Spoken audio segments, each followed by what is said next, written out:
Hey, how you doing? This is Tom, and this is Tom's Radio Room Show, and I've gotten a bunch of questions about scanning the air bands. And, well, I got a few questions about, well, I got two questions about scanning the air band on a radio like the Grundig Satellite 800 or other radios that were really made for shortwave listening, but they included an airband.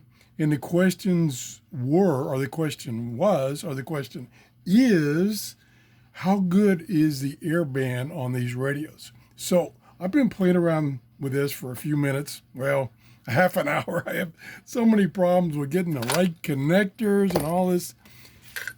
Anyway, so I'm using as a reference my Radio Shack Pro 97 scanner. Now, to give you the end of the story so you can quit watching if you don't want to, almost any scanner that has an airband, be it, this was kind of a top end scanner at the time, and they're still, very popular. So they're kind of expensive, but you can get a $25 used scanner that has the airband. Now I'm talking about just the, say, 118 megahertz to 125 megahertz range. And it will do a much better job than a shortwave radio that has an airband. And I just wanted to illustrate that, kind of answer these questions. So what I've got, and keep in mind, it's not scientific. It's kind of a kludge because I have to use all these adapters to hook up the various antenna, to hook up this antenna. And this antenna is a Radio Shack disc cone antenna. So that should be good for that VHF band. And right now I've got it plugged into the Pro 97. And that's what you were hearing. And this is not the antenna that comes with this, but this is an improved antenna for this scanner by, I forgot already. But anyway, this is mainly designed for 800 megahertz band, back when you could listen to cell phones on that band. And you could listen to police, fire, and EMS if they weren't digital, encrypted, depending on radio. So much for that. With that, now what I'm going to show you is near me, probably line of sight 2 or 3 miles from me, is a little air park. And they don't have a control tower, but they do transmit conditions 24/7. It's automated. It's 24/7. If there's something wrong with the airport or whatever, they will change that recording and transmit something different. So that's what you're going to be hearing. And I'm going to try it on the Pro 97. Again, you could use other less expensive scanners. They'll all do a pretty good job compared to a shortwave radio with airband added. It's really just kind of added on. So let me turn this back up. I got the squelch turned off. I'll let you listen. 1117 Zulu, weather, wind 140 at 3. Visibility 10, clear below 12,000. Temperature 26 Celsius. Dew point 2. So pretty good signal, and it should be, of course. Like I say, it's only 2 or 3 miles away from me.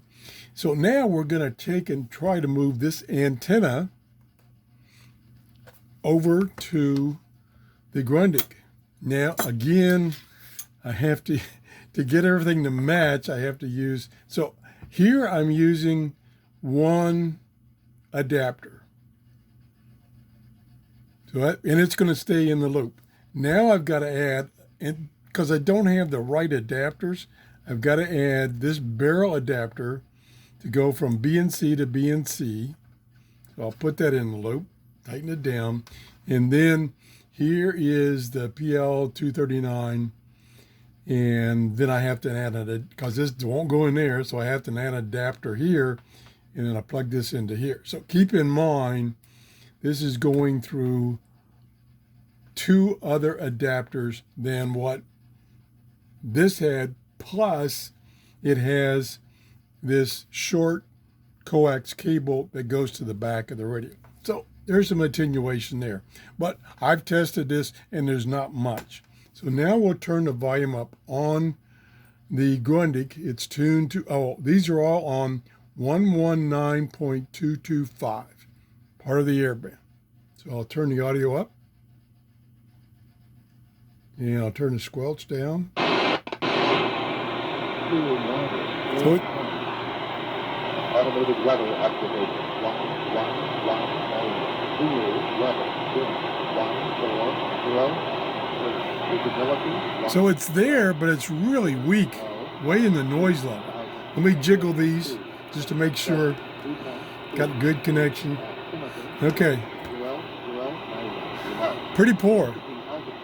Again, that station is only two miles from me, and it's barely picking it up.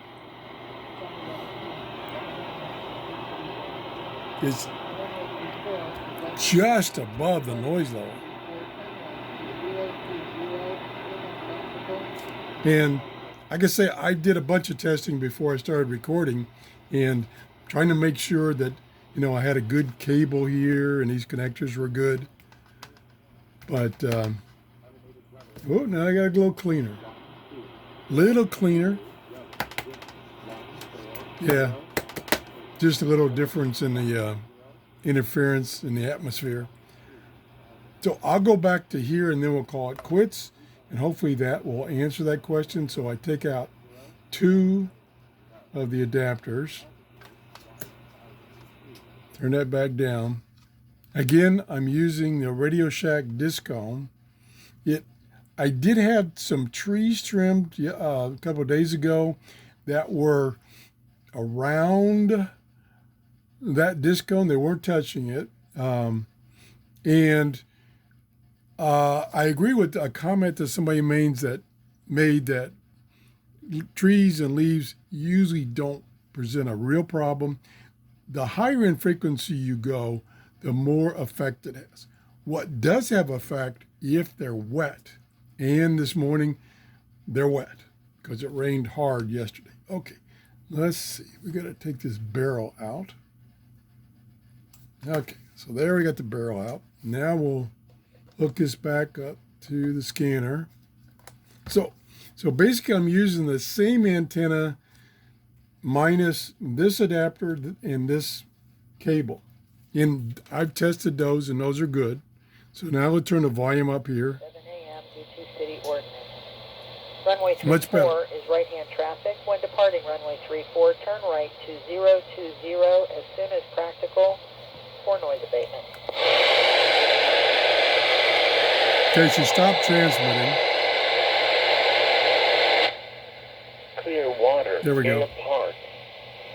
Automated weather observation 1122 Zulu weather.